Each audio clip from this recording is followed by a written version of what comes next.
Join Revolution Radio every Wednesday, 8 p.m.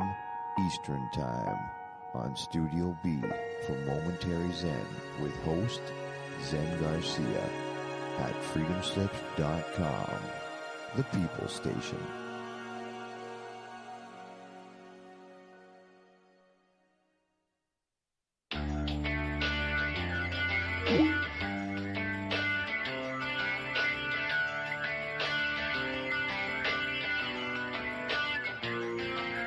This is Thomas, a.k.a. a Mad Painter. I'd like you to join me Monday nights, 10 p.m. Eastern Standard Time for Open Canvas. Don't forget to bring an open mind. Yes, folks, that's right. Bring an open mind to an open canvas. Again, that is Monday nights, 10 p.m. Eastern. UFOs to government corruption. This is Revolution Radio, freedomslips.com. You don't need to expect us. We're already here. We did not engage in conflict that was out of line with our mission. Is it disloyalty? Is it sedition? Is it treason to oppose the hands of tyranny? Never! I will never send troops anywhere on a mission of that kind without telling them that if somebody shoots at them, they can darn well shoot back. I know not what course others may take, but as for me, give me liberty! Oh, give me death! A dark cloud is finally lifting across the world as U.S. military intelligence and their global partners are destroying the deep state criminal power structure that has ruled over our planet for hundreds of years. We are free with the God-given right, and we shall not yield that right to any power on earth. Hi, I'm Scott McKay. The world is at, and I am your host on The Tipping Point on Revolution Radio, where every Monday from 8 to 10 p.m. Eastern, we bring you the latest in this ensuing takedown of this global criminal empire. That's an image of strength. You'll get the raw, hard truth here on The Tipping Point. So come join us Mondays, 8 to 10 p.m. Eastern in Studio B at revolution.radio.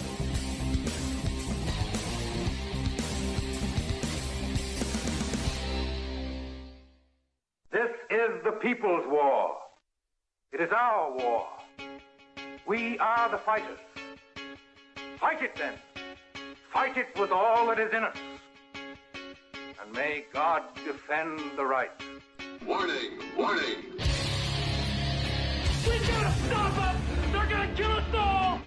See how the trouble you've started? Be they the government, be they industry, be they organized labor, be they anyone, or human beings. Time when the operation of the machine becomes so odious, makes you so sick at heart that you can't take part. You can't even passively take part.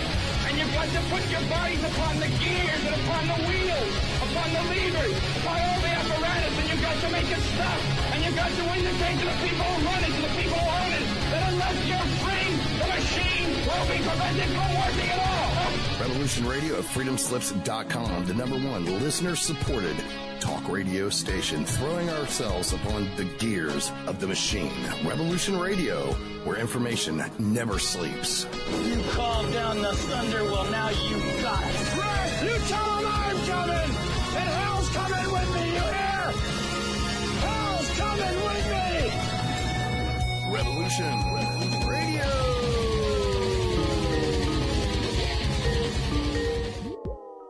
Adapt 2030 Mini Ice Age Conversations covers changes in our climate due to a new and intensifying grand solar minimum.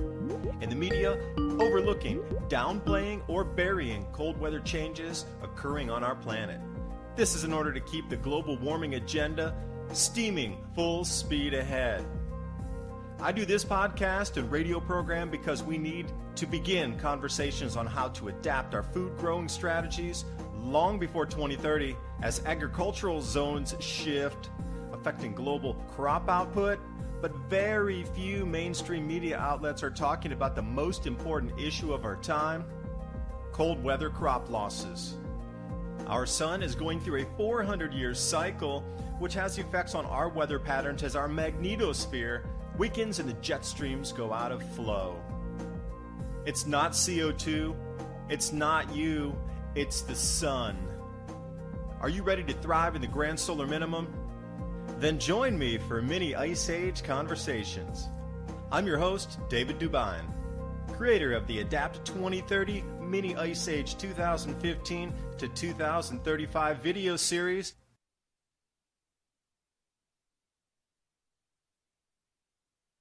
And I do welcome you this evening, this afternoon, this morning, wherever you are on this beautiful blue planet. And for those off planet and above in our magnetic field, welcome, International Space Station. John, shout out. For tonight's broadcast, all the way from here to upper atmosphere and beyond. I'm with Ransom Godwin from 420 TV Freedomist Films. And gee, what do you think we should talk about, Ransom? It's almost always the same stuff now. For me, I'm looking for content for my channel.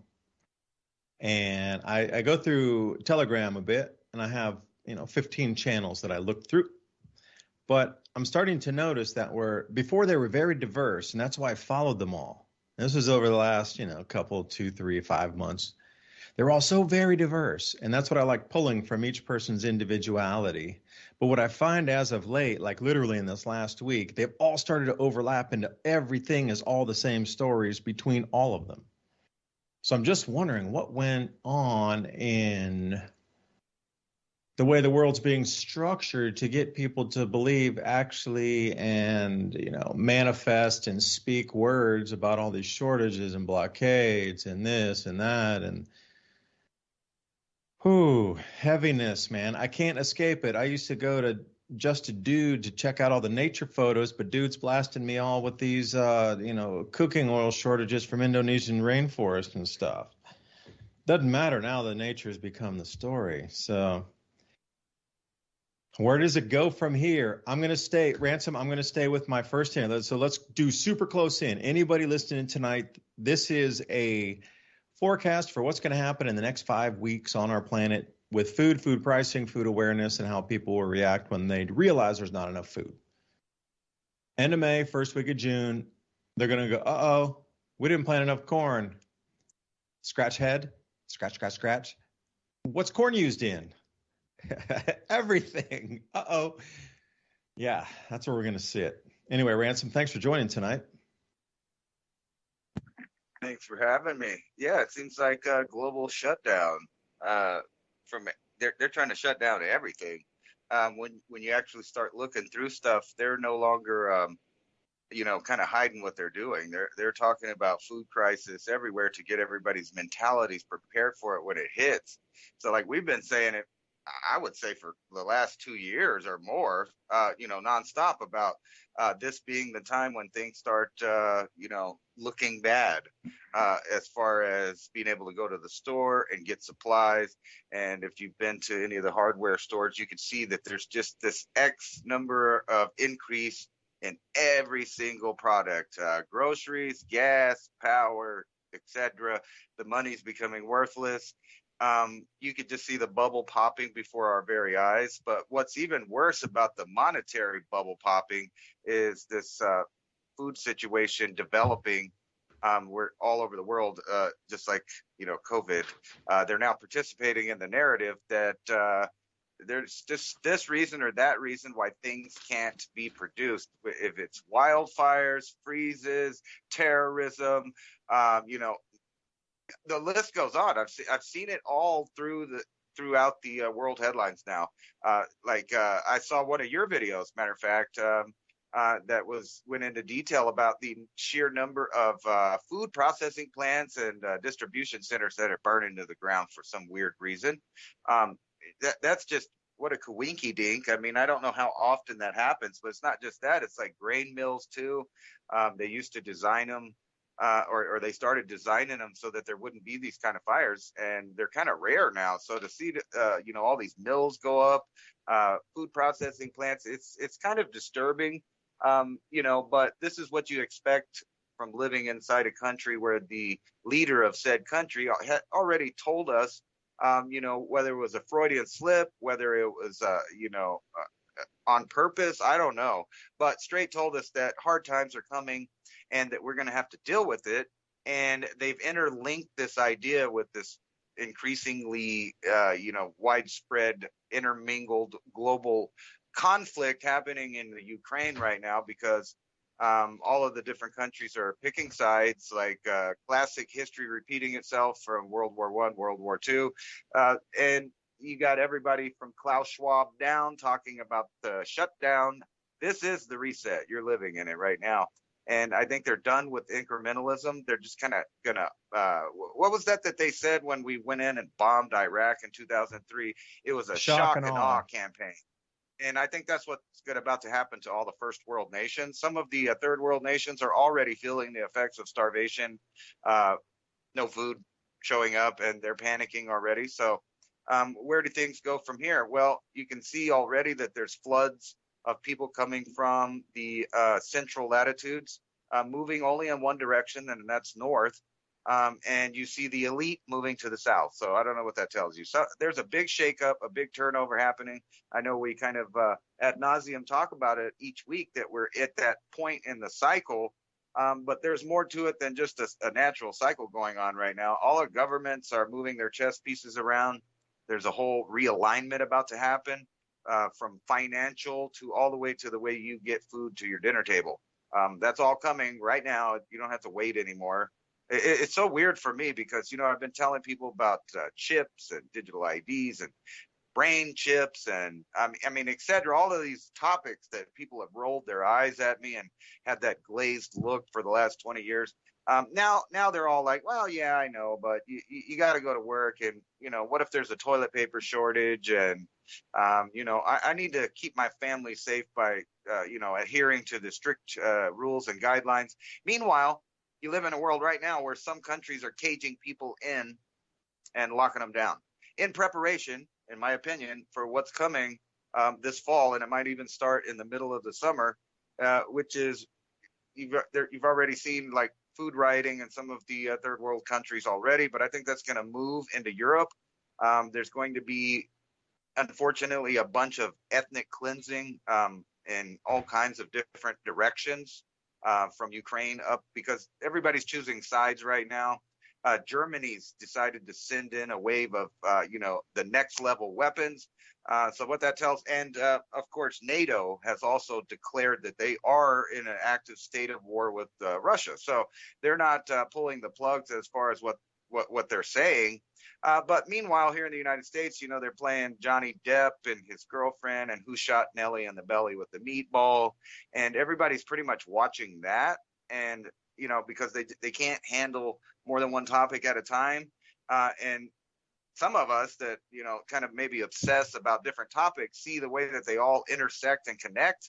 And they're all coming to a singularity right now.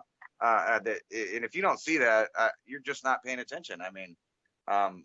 Hard times are coming, and I think this generation, sadly, is not prepared mentally, emotionally, or knowledgeably for it. Good thing there's people from Generation X and some of the people a little bit older than that still have skills. I think we could turn it around, but let me tell you, the governments of the world are not on the sides of the people right now. They're planning for massive die-off and starvation and a redesigning of the maps. Similar to the last two times they pulled pretty much the same thing. This was just, we got our Spanish flu, now we're going to have a world war, it's just et cetera, et cetera. It's all the same stuff. I thought you were talking about two past grand solar minimums on 400 years. Go back 400 years and then go another 400 years back, yeah. 800 years in time, whether it's what you just said, reference in super tight time cycle here or 400-year cycles, we're seeing the exact same thing. It's reset. They're riding on top of a natural cycle to achieve what you just spoke of. Absolutely. It's global shutdown. And even, like some people don't believe that we're going in the way of brain implant. And right now it's just, kind of fancy. for people to talk about and a lot of people to discuss online. But the reality is these people have plans, and they do their plans, as you can see, one unfolding right now. And when Klaus Schwab and Elon Musk are both pushing for the same thing, seemingly two different types of billionaires, you see where everybody's going. And if you let someone like a country like China take control of this, it ain't going to be a question of whether or not you want to connect to the brand new internet, as they're going to reform the internet. But it'll be by force. They're going to implant you. And that way, when the next bird flu or whatever it is outbreaks, they don't just have to, seal you in your neighborhood. They know where you ran off to. So just like those people that tried to run off in the bush in Australia, and I'm sure they brought their phones with them. Sure. But now you don't have to bring your phone. Kidding, right? Flip phone. No, even then it has a SIM card. Yeah. We've been ham radio, marine radio, CB radio. Yeah. And they're going to be monitoring all of that stuff. So there's going to be people pirating people's community supplies and stuff like that. So I think, there is a lot of positive things out there. Like a lot of people are talking about communities and talking back and forth with these ham radios and, stockpiling antibiotics. But, I've been sitting here just living normal life, coming into normal problems that happen. And I keep thinking, well, what if this problem happened when there just is no system to fall back on? For example, I've been taking these really extreme antibiotics for my dental issues recently, and they devastated my insides. Like I've just been sick because I have no probiotics inside my body. And I kept thinking, if I was sitting here and I'm barely surviving on protein and storable foods and whatever I can grow, and my nutrition's not all the way up, and then I have some kind of infection. Okay, you'd be dead. Well, that's cool though, because I got antibiotics, so I make it through that first sickness, but then you have a new sickness because of your medication, and there's no place that I know of, I don't know how to make yogurt out of nowhere or something like that. You know what I'm saying? So you'd have to think about things like that and stockpile it. And then on to the radio communications. That is very smart. And it seems to be like a necessity and probably the only way to go when things go down. However, you're not the only one that thought of that. Lots of bad people thought of that. Lots of government know that, and they're all going to be listening. So not only would you have to have communities set up and people to work with, but you would have to have some kind of new code, unfamiliar to everybody in the world, ready for this new reset. So when I'm talking about educating yourself, I don't think some people get kind of the concept. I mean, like right now, you should be educating yourself beyond any normal means like you thought you would need ever. But once you turn off the TV, you realize, there's all these skills that you should know. My neighbors seem amazed that they keep looking over here watching me do everything myself. Like I had the plumbing problems and I do that myself. They see me digging trenches and fixing pipes underground, setting up stuff. And now I'm building my deck. And, like they were asking me why I got all this garbage wood in my yard. And now they slowly see me building boxes and shades and, they're catching on. Well, yeah, I'm a jack of all trades, but not because it's fun, even though that it is in a way, but because we're moving into a time that this is a necessity. You can't depend on other people to fix your car, to build your stuff, to grow your food, to do anything. And the idea of falling back on electricity is kind of a laughable joke when the leaders of the world are talking about cyber attacks, power downs, kill switches, etc. Back to you, David, with the weather. I'll go in reverse from that. I'll say something about woodworking. When we originally started to do what you did, just to make some simple boxes and things, I didn't have like a power saw. I had just a regular jigsaw. But, being in the forest a lot and we're always limbing trees, I'm pretty good with a saw. So, once you do your measurement and you draw your lines, getting both sides of the wood notched a little bit with some, back draws on the saw to notch it just enough so you can get it perfectly and then you can get a real good cut. That's how I learned first. I didn't learn the other way, going backwards from a power saw to have to do this in hand. So for me, like using two hands on the blades for leverage on the top with gloves, obviously, in the front and the back of the saw. But I learned how to cut everything by hand first. all of it. That's what I did first before I even went to a power tool. But think about that. People going in reverse are just going to be tweaked because how many of them really have? I have a bevy of wood saws, from finishing saws when you're doing woodwork to making boxes or crates, all the way to, thicker saws for the razor teeth for pruning, and then, just regular wood saws for finishing on bigger pieces. And then, whittles and all kind of things that you need to smooth corners. And, I don't know how many wood rasps we have either, different sizes. I got something, for 16-inch logs to wood rasp to try to, take the corners down a little bit. Because, you can use whatever pine tree you cut. If it's super straight and you limit off, we use 5 pieces off the bottom of the pine tree. So obviously you're thicker at the bottom. We put 5 pieces and put them over the creek. And we made a bridge out of something we were going to cut down and have to burn anyway, but we kind of repurposed it, 5 pieces squeezed together to make a bridge over this creek that's on our property that we wanted to make a bridge anyway. Instead of going and buying something super expensive, there were 2 trees on the other side of the bank. We just nestled those in there and put 1 post on the other side. Fine. Like using the natural things around you. But again, even be able to think, going off on measuring a tree 10 feet long or 12 feet long sections and then cutting the tree to that. We're not talking about cutting a 2x4. We're talking about cutting a full tree down into 12-foot sections and then, get it in that move 5 times into place. And then digging a little bit on the bank and then setting it in place. Right? So using even a crowbar to move it, like a very tall crowbar or some kind of something you would break roots with, post hole tamper kind of thing, and just bend it up.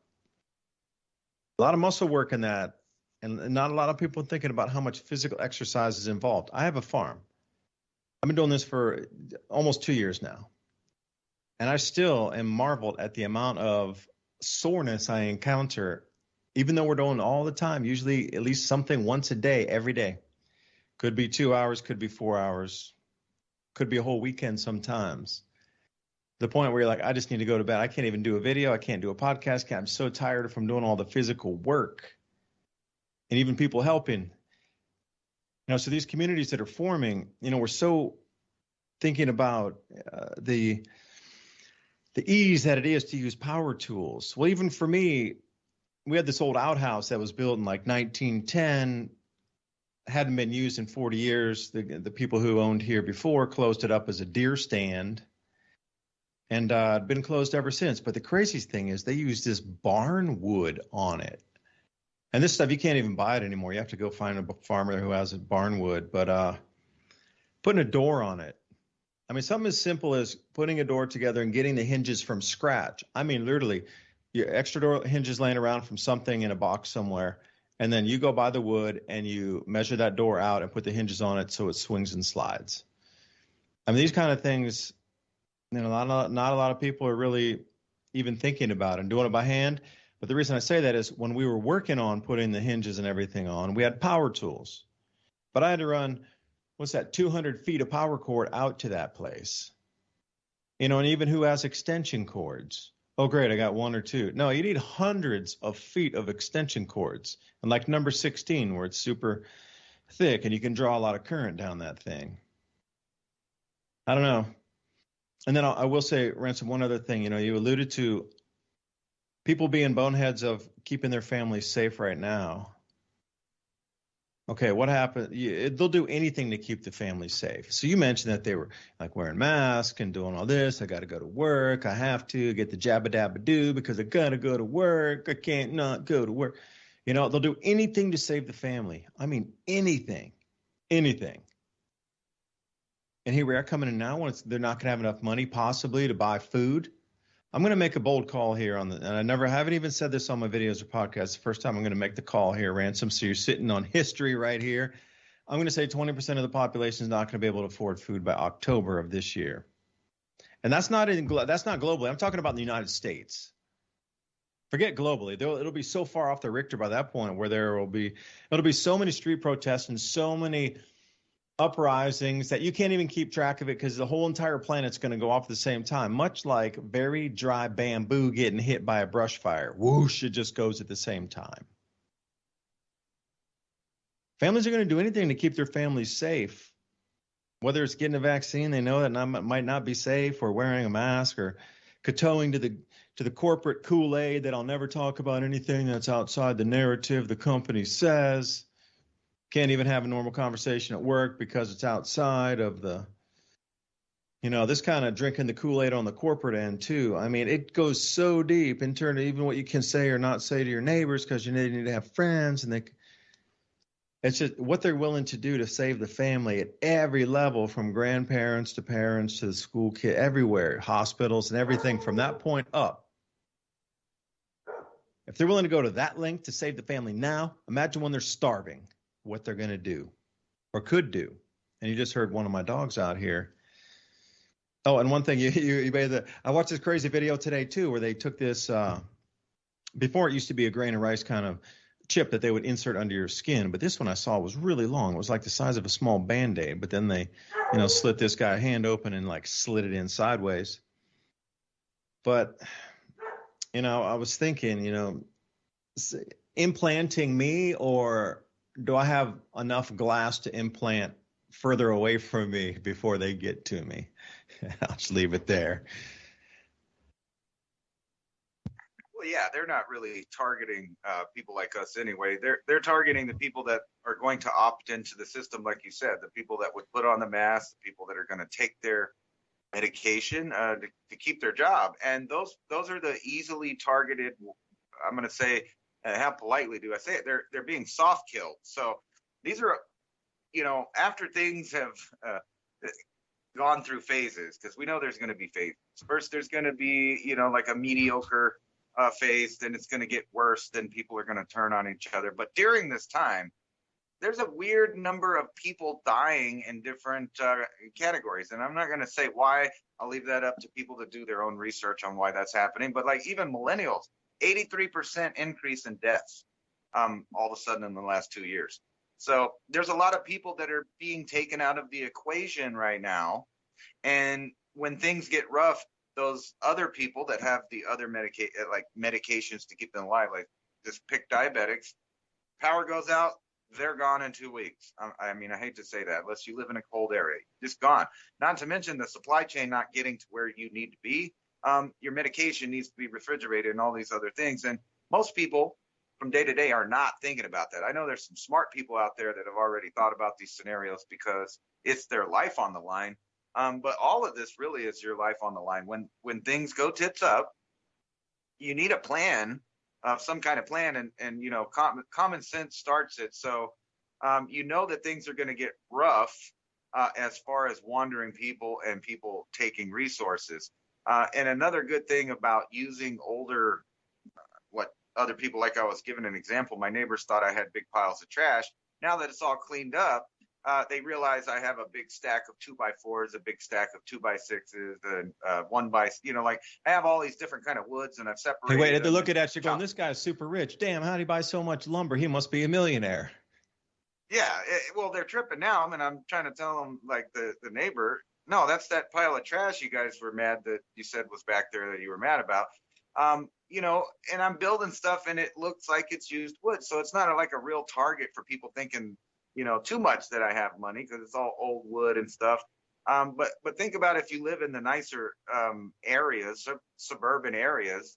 I actually feel sorry for them the most, because they have life on tap.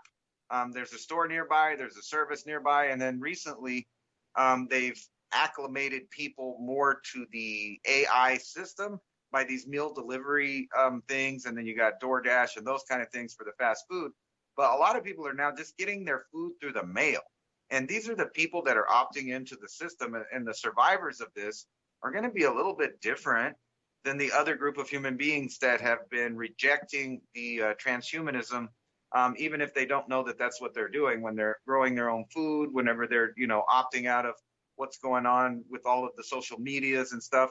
Now, I'm active on all the social medias, but in truth, that's a thing that takes away hours and hours of most people's times. Now, we're doing it on purpose so we can share information, communicate, talk to people, and produce and give out conversations and media for people to look at, an alternative aspect on things compared to what the news is doing. But the truth is, for the everyday person, they should probably only spend that time listening to us. No, I'm kidding. But for the most part, if you're on the internet, you should be trying to improve your skills, your education, as far as how to do specific things, how to do the things that you know how to do already better. And like I find a third of my time outside is now, making sure I know exactly what's known about each plant that I'm trying to grow to get food. Like, is it in the right? Does it need the shade? Does it need more rocky, more sandy soil? And on the stuff like corn, which there seems to be some kind of debate, I'm actually growing corn in 6 different places with different conditions to see what's going to output the best for me. And I try to use all the similar seeds, so it has similar genetics in those spots. But I want to know, can I grow food out of just sand? And it looks like this is early on in the year, but it looks like already so far it loves it. So desert farming is actually maybe even a little bit easier than other places because you don't have to deal with certain types of bugs, rot, and things like that, as long as you hand feed the water on there. So like if you have a bigger place, you might want to get that timed and everything. But if we're talking food is becoming a problem, you're probably going to be thinking about finding little spots that are off the beaten path that you can just walk up to and give a bucket of water to every day. That's going to produce a large amount of food. And I'm talking about stuff like squash, melons, radishes, etc. You could be growing greens all over the place, hidden in between stuff. And it's good to have that because I hate to say it, if you live in those suburban areas like I was talking about, one day you're going to have to bolt because you're going to realize that all this security that you've paid for is the exact opposite of freedom. And I know that confuses a lot of people, but security and freedom are actually opposites. You think about all the things that have to do with security, like if someone's in maximum security or you lock your stuff in a bank, really what that does is lock it down in a single location. And so the more stuff you have to guard, the less freedom you have because you have to spend your time, producing secure areas and security for it. And that's the opposite of freedom. But if you're on the roll and you have to go because society's going tits up, you can go around and kind of go in between everybody and go to these places that you've planned out and eat food. And the other people are going to be lost on this. I'm sorry, they just are.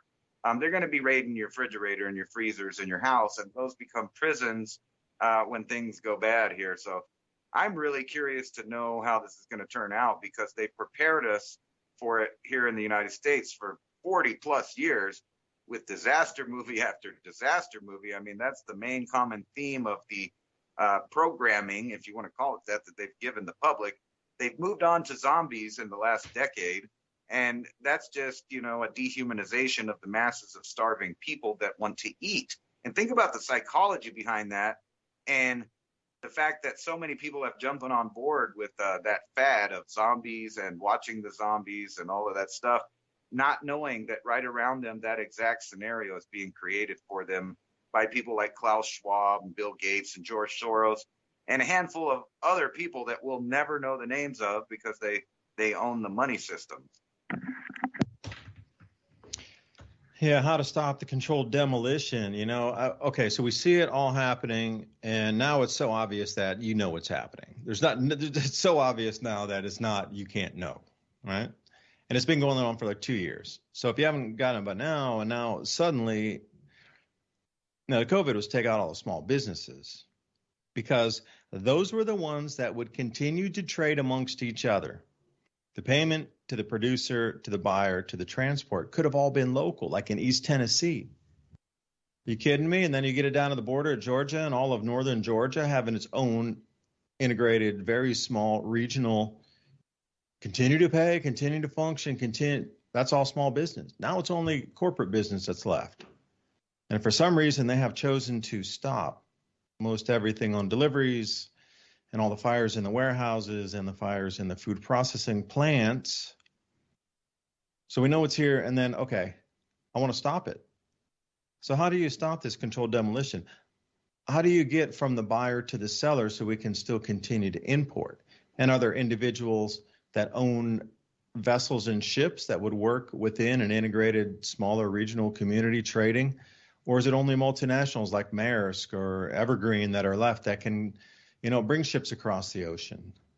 Because, going back in history and time, a lot, Hemingway, for example, or Thoreau, these guys traveling around by boat across the Pacific like steamers. Dude, I will help you load the bananas if I can get a ride down to Tahiti, right? Something like that, really. And that's what they were doing, jumping around the Pacific.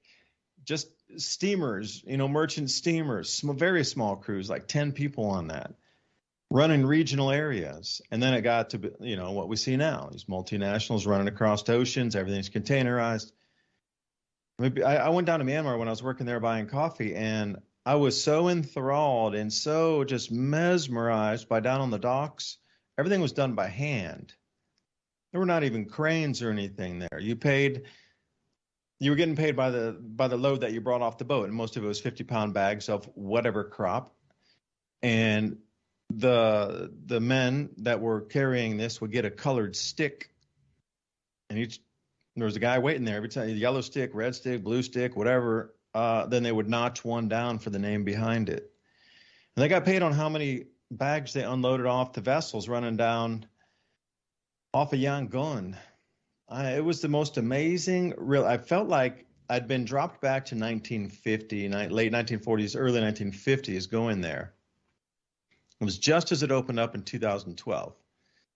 And even, bringing your camera out, although they told everybody, okay, people can take photos, foreigners are coming for holiday, whatever, let them take photos of the docks. Even then, in the very beginning, it was like a 50-50. Somebody would, photos, and then somebody else would yell, no, they can take photos now. So it was one other correcting the other. Because I got stopped in this, it wasn't in Yangon port area, but further down, and a little tiny area that was just supposedly a new area coming on in southern Yangon. But it was all really tiny boats there, literally just a family that would load in and out that started to become just a sliver above that. But it wasn't at the big cargo boat. It was kind of that really tiny unloading. And they had families or ferries that would, you could put 10 people on the boat and go across the river in a certain place. All right, so I've seen this from way back in terms of my mind, late 1940s, early 1950s, of people unloading boats by hands. The sizes of the boats for transit across different places in still water, across rivers. And we've gone into this mega ship thing. So if we want to continue the commerce, then what? Because I don't think it should be shut down. Okay, what if me and you, Ransom, and like thousands of others say, nope, we don't accept that the supply chains are being shut down.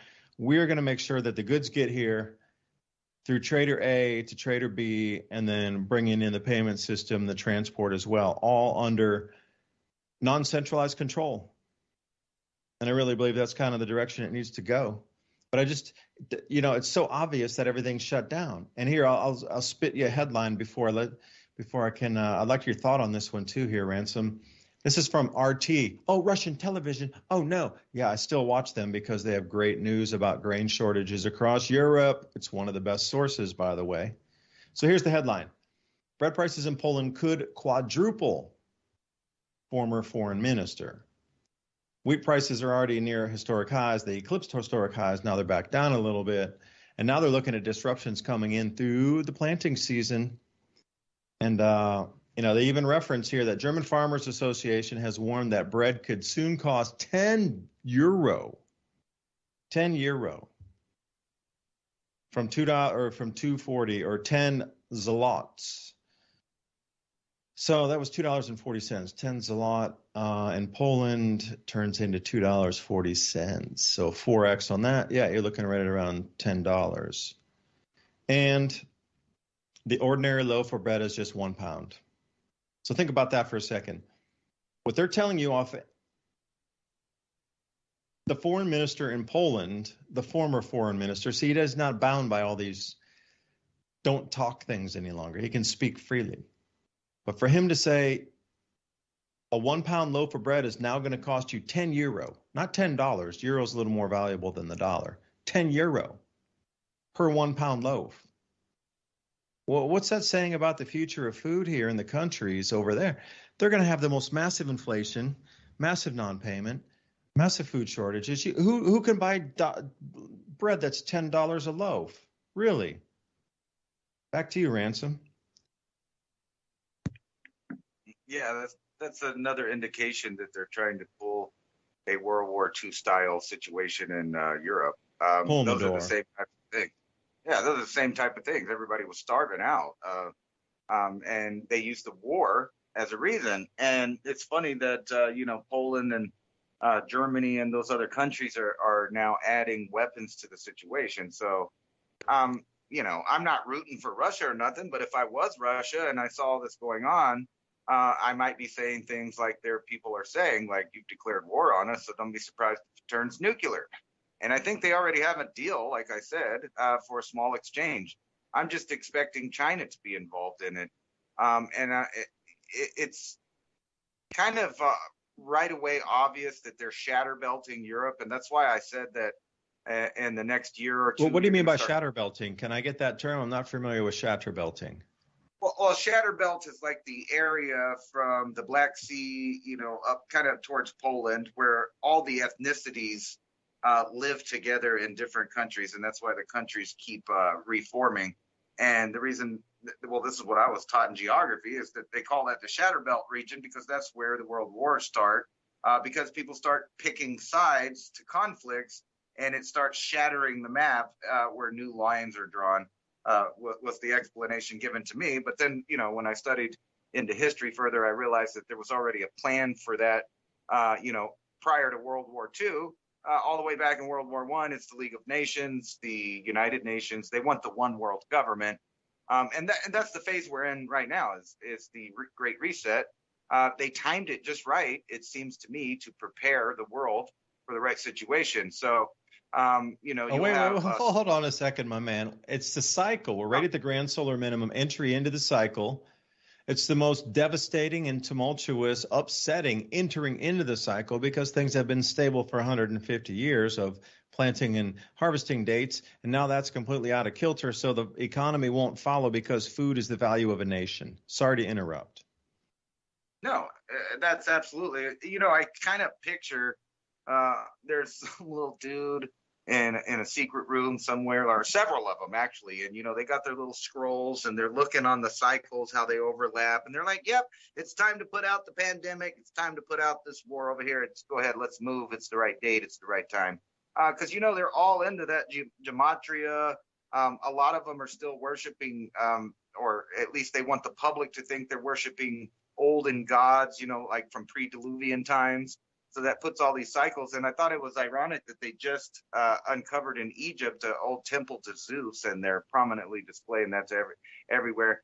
I think that they literally have like a little clock, a little plan set, and they start these little conflicts at the right time. Now, they don't always get their way, but they always have a backup plan.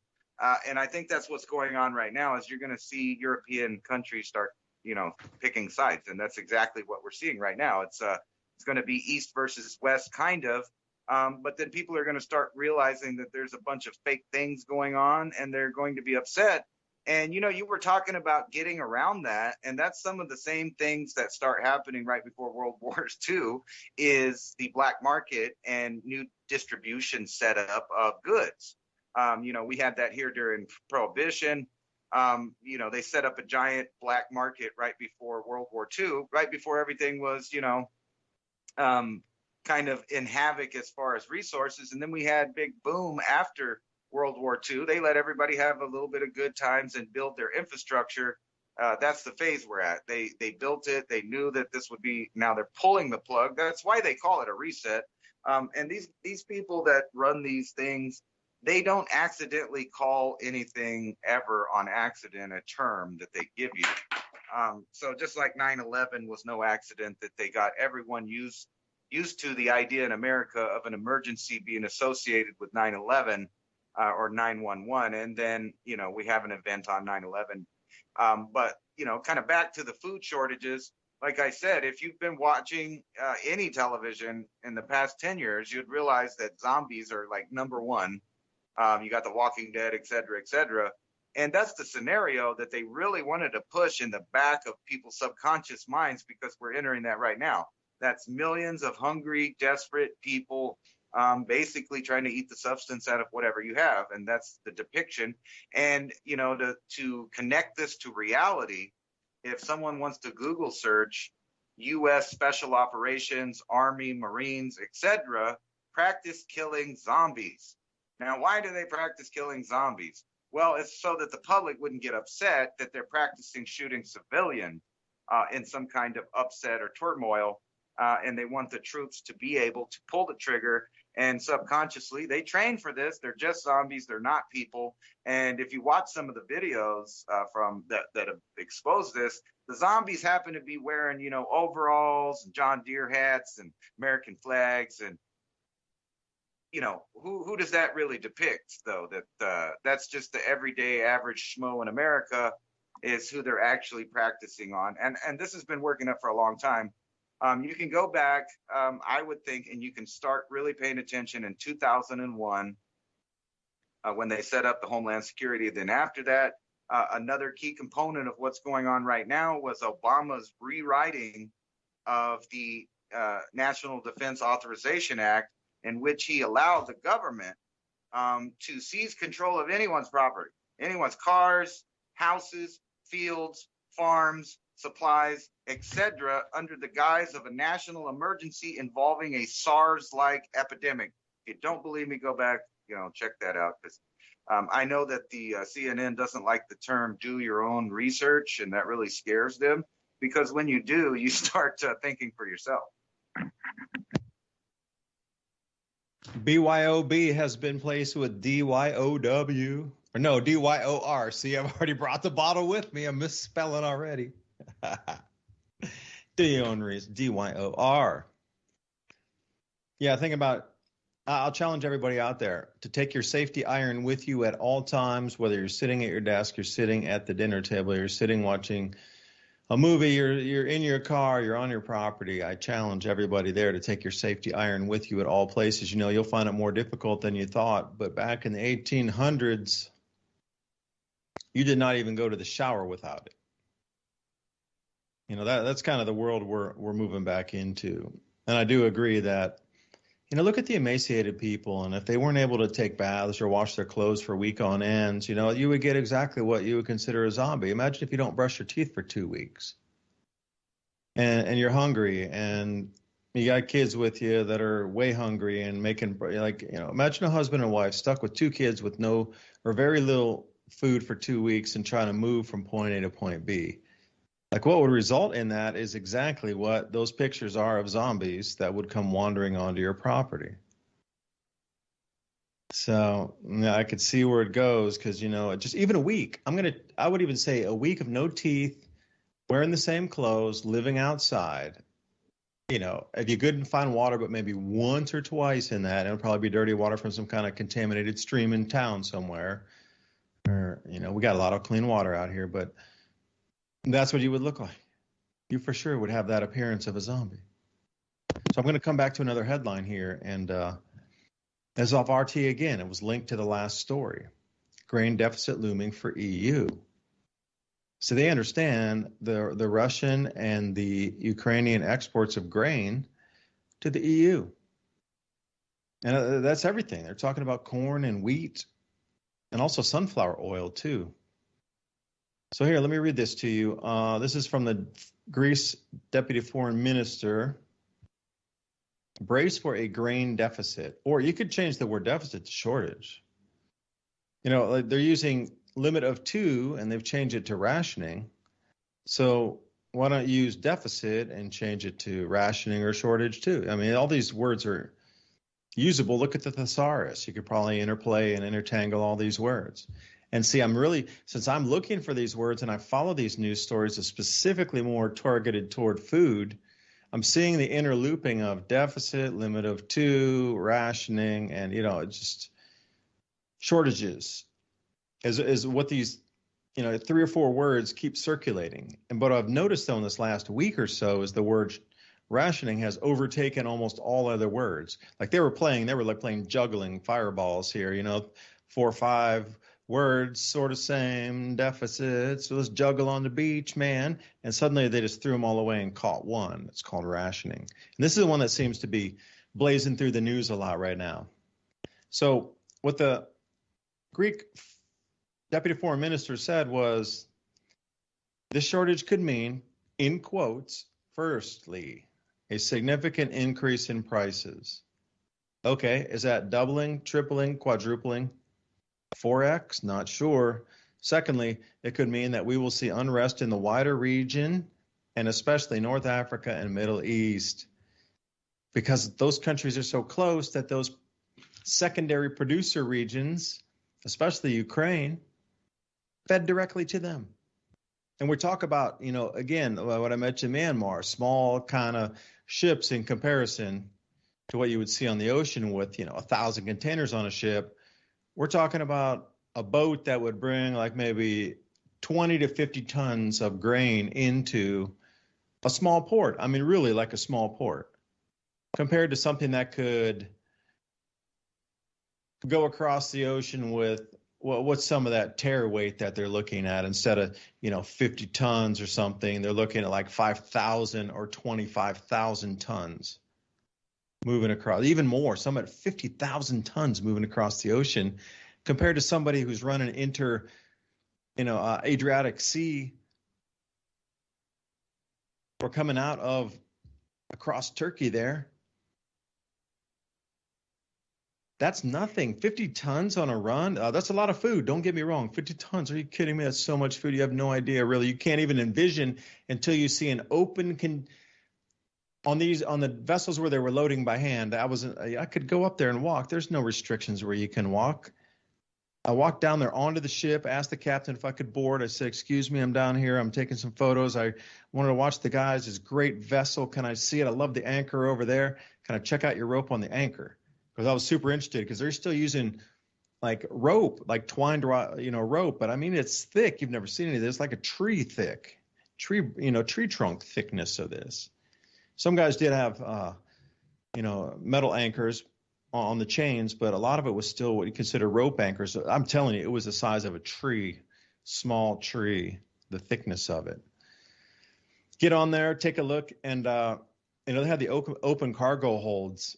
And they had slide ramps and all this kind of thing. So somebody would grab it after it slid down the ramp and then move it, and they would put it into place and pack all this thing by hand. And it was a good quarter of the boat is open on the top of it, where the deck is, so they can get that cargo hold open where they can get machines down in there and conveyor belts. When I say conveyor belt, use that as a loose term. It's like nothing remotely close to modern marvels kind of conveyor belt. It's really just a thing of plastic flat that's running on some kind of motor, some kind of marine motor on the side. It's super basic, super rudimentary, but it does the job. But to think about the scale of it, the size is unfathomable, truly. You're talking about guys running 50 tons of grain in a boat over, and the modern vessels can hold up to like 50,000 tons. Yeah, like 1,000x difference in movement of cargo. That's where we're going. And I really think that, coming back to when he says here, I'll repeat it again because I rambled there. Sorry. Firstly, a significant increase in prices, which for me is a doubling, tripling. And then secondly, it could mean that we'll see unrest in the wider region, especially North Africa and Middle East, because they're the ones reliant on those exports out of Ukraine on local boats, 30, 50, 100, I'll even say 100 tons, or usually around 50 ton. Those aren't going to be making it to port. So then what? And that's why I just wanted to reiterate that. I mean, what do you think the price increase will be? And then what do you think is going to happen in North Africa and Middle East if they don't get food? We already knew what happened in Egypt. Yeah, it's turmoil everywhere. It's Arab funny Spring that 2.0. Yeah, it's funny that you said that talking about the terms. So when you were talking about that, I Googled grain deficit. I didn't even spell it right, in the EU. And I find all of these articles. So here's one from worldgrain.com, and it says war disrupting grain trade flows in EU. And it's basically the same article that you have, but someone else wrote it, and it has a little different, terminology here, which is interesting. It says uncertainty stemming from the Ukraine clouds the outlook for grain production and trade in European Union, according to Global Agricultural Information Network. And Foreign Agricultural Services of the U.S. Department of Agriculture. But it says that the Ukraine averages more than 40% of the EU's total grain import, and that they're going to put limits on things like, let me get back down to where it said what they were talking about. Yeah, for items such as diesel, certified seeds, and fertilizer. And it's talking about 4.5 million tons in 22-23, 5% decrease. And then they're talking about North Africa, but then they also talk about South America having the same issues going on here. Isn't it funny that the terminology is in all of these different articles across the internet, but that exact term about grain deficit, which means that with anything, when you start reading the news and you see the same phrases pop up, that you are getting the real programming that they are intending. And this is the stuff that it's kind of like a threat, even though they're reporting it as news.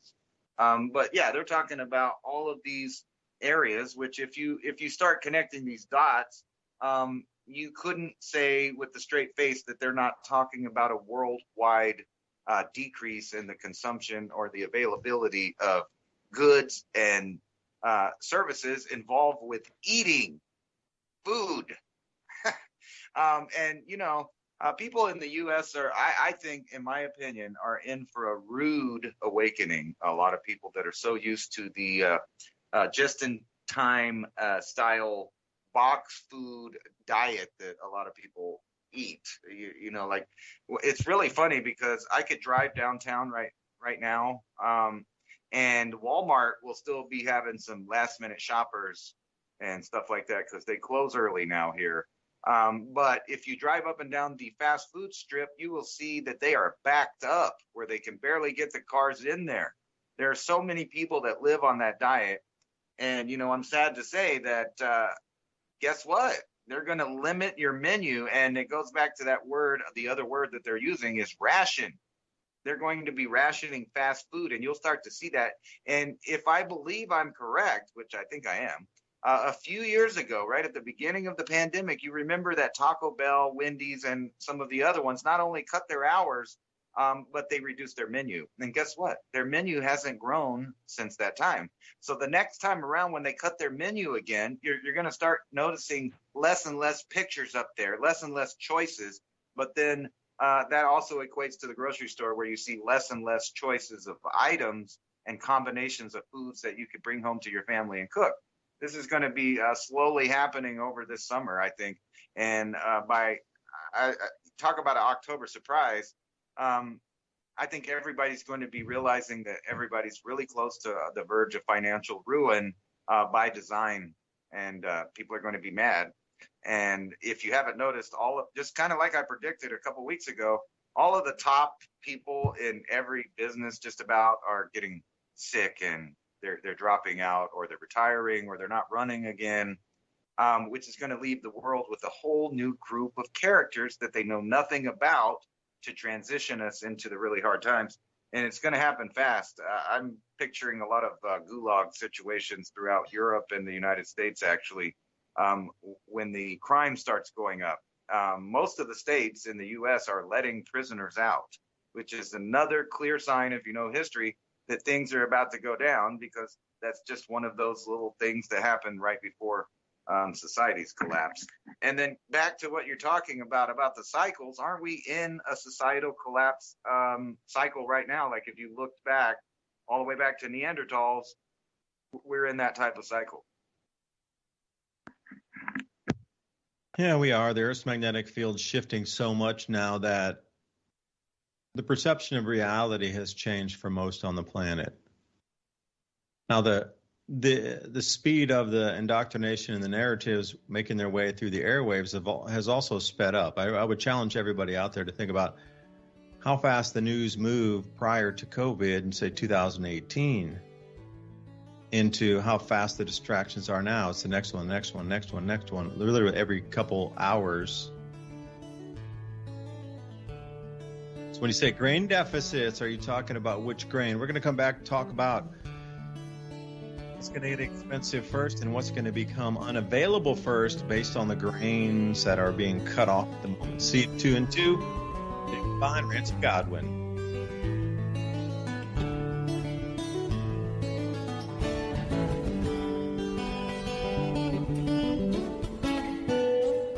Revolution Radio at freedomslips.com. And we'll be right back after this message.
And that's right here at Revolution Radio, freedomslips.com, Saturdays, midnight till 2 a.m. Eastern Time. Revolution Radio, where information never sleeps. Let the magic rise.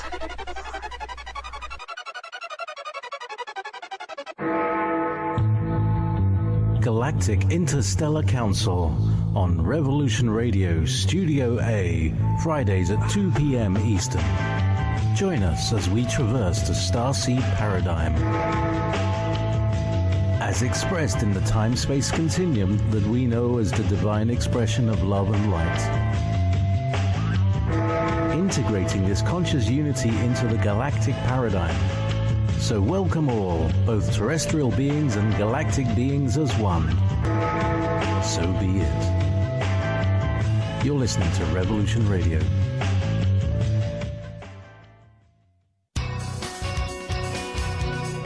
Thank you for listening to Revolution Radio at freedomslips.com. Any commercial advertising you may hear in this program is of the sole discretion and benefit of the host of whose program you are listening to. Revolution Radio does not endorse any commercial products, nor does it accept monetary compensation for on-air advertising of commercial products, nor will it ever. We are and shall remain 100% listener supported. Any product advertising on this program are considered used at higher risk, and Revolution Radio shall not be held liable for any claims or damages received from any product advertised within this program. Revolution Radio, where information never sleeps.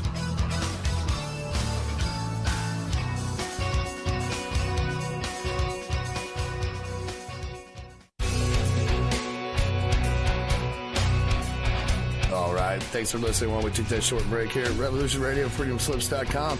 And now we're going to get back to your host.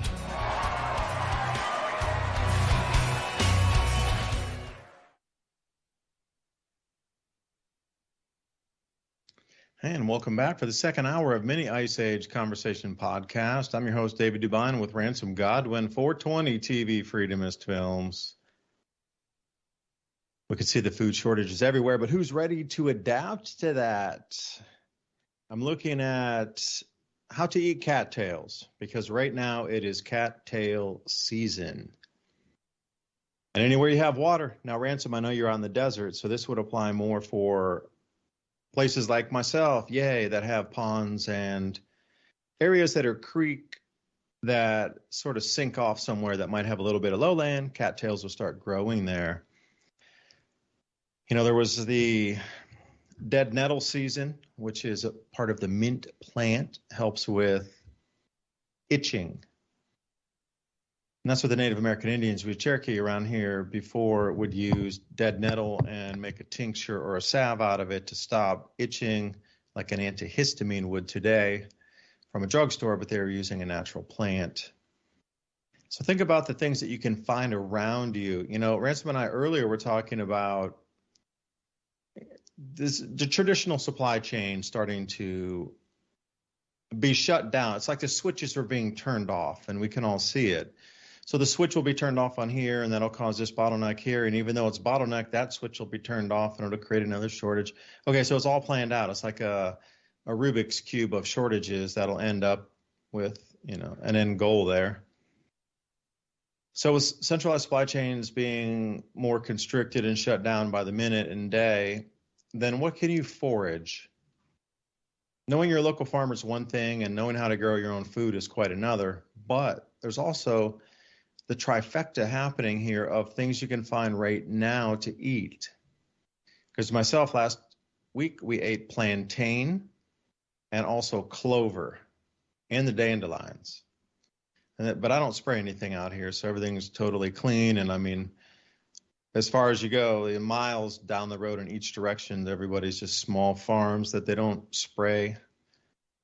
Some have cattle, some have a couple goats, some people just have big lawns and big open spaces with ponds and just want to chill out on the view. But it's not really like what you consider a chemical place. So I know my land's really clean. We even had it was a type of a moth, big green moth, and Luna moth. That was it. We've had Luna moths 2 years in a row come here, and apparently the Luna moth needs some of the most pristine air conditions in terms of breathing, respiratory, clean, to come and visit. And they even call it a blessing, and you've been touched by divinity if this appears at your door or your window where you can see it. We've had it happen twice here, both years. So where we're at, it's really clean. So we can eat everything that's around us. But do you know what to eat around you? Because I surely don't. I know probably 10, maybe a few more wild forageables through the season that could definitely provide green matter, especially way early, especially coming out of winter. Get the first earliest greens coming up, so at least you have some sort of vitamins and micronutrients coming in, even if you steeped it into a tea, just to get that goodness into your body after a long winter. I know a few of those. But in terms of knowing enough to feed a family, not even close. So where does it come with the wild foraging compared to what you can add into supply chains breaking down, and then compared into what you can grow? Can we do this sort of balance between three things here to provide us with a lifestyle that we need moving forward for food availability, even if everything breaks down, like you said, electricity down, you can still go out and walk in the forest. You need 2 feet and your eyes and your nose. Anyway, Ransom, thanks for joining me. Second hour here, Mini Ice Age Conversations. How are we going to find the food, man? Well, like I said, start educating. I mean, like, now's the perfect time. Like, I would say if you took me back 6 years ago, I didn't know anything.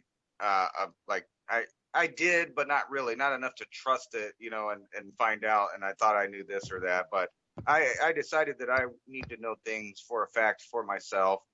So like now I'm pretty confident that I could go to any area, probably in the southern U.S. or northern U.S., and I'll find something to eat. Because I've been studying stuff. And I was thinking one of those great things, what you're talking about is those big fields that don't have any poison on it. Nobody's really using it. Those are great places to just spread around like amaranth and lamb's quarter. Lamb's quarter is funny because almost any soil that lamb's quarter's out now. You're right. Yes, it is. Yeah, so you're going to get a bunch of that. And I found that that is actually pretty tasty if you get a couple of them going and they get those big, lush leaves on the bottom. And you can throw those right in a salad with some onions. And I mean, there's just so much stuff that I've been trying to, concentrate on things that I don't have to tend to that will also be a food supply if needed. Like there's a plant in my yard called saltbrush. And it grows everywhere. It's really small. No one would notice it. It kind of carpets the bottom of the ground anywhere there's water. But all of the leaves on it are edible. And they have a degree of, minerals and salt in it. So you could like spice a soup up with that. And then you have all the cilantros, mints, and things like that. These are all things that you could just sprinkle out everywhere, especially if you live in a place like Tennessee. I mean, that could be the wild flowers for you. Clover, cilantro. I mean, just tons of it everywhere. And the lamb's quarter, man, that makes great like a salad, like I said. So if you have muscalin and other stuff that you've planted and it's not getting big enough fast enough, or you don't want to eat it all, you can supplement some of your salads with some of these wild things. And another thing I would suggest, now that I've had it for 3 years, is Egyptian walking onions. And the reason I say that is because they grow these weird mutant tips on the top, and they're really easy to rip off, and you just replant that and it starts a new colony of them. You don't have to do anything to them early in the spring and to the middle of the year. And even in the wintertime, you can go out there and cut off all of the thinner leaves on it, and they're really, soft and chewable. If you wait till the end of the year, though, it gets really hard and stuff. However, you just leave it there and it'll sprout the next year. You don't have to do anything to these certain plants. So there's a lot of the plants that you can just start spreading around, not something that you're cultivating for tonight's dinner, because, it's obvious that you don't want to plant stuff in your garden that you're concentrating on that you don't actually eat. However, these are things that you don't have to actually eat, but they're okay. And they're always going to be there now that you've, made colonies of these things growing everywhere. So I've been really paying attention to what has grown on its own. So the places that I grew tomatoes, I have a bunch of volunteer tomatoes. All the places I grew melons, volunteer melons, everything's starting to, incorporate itself and make a little ecosystem. So like this year, I had a lot of stuff growing that I didn't tend to all winter, like potatoes, onions, and of course, these lamb's quarters just pop up every spring, and then they put out lots of green. They don't hurt your garden. They're non-toxic. You probably don't want them in your garden because they put off thousands of seeds. But that's okay if you're putting them in the fields and around your house and stuff, because every year they just multiply and multiply and multiply, and it's something that you don't have to tend to. And on top of it, most people don't know that that's food. Even like the Egyptian walking onions kind of looks like some kind of flower patch, like irises or something. So if that's growing around in patches, most people won't even know that you can go over there and eat that, take the top off of it, and easily start a new colony with just the tips off of it.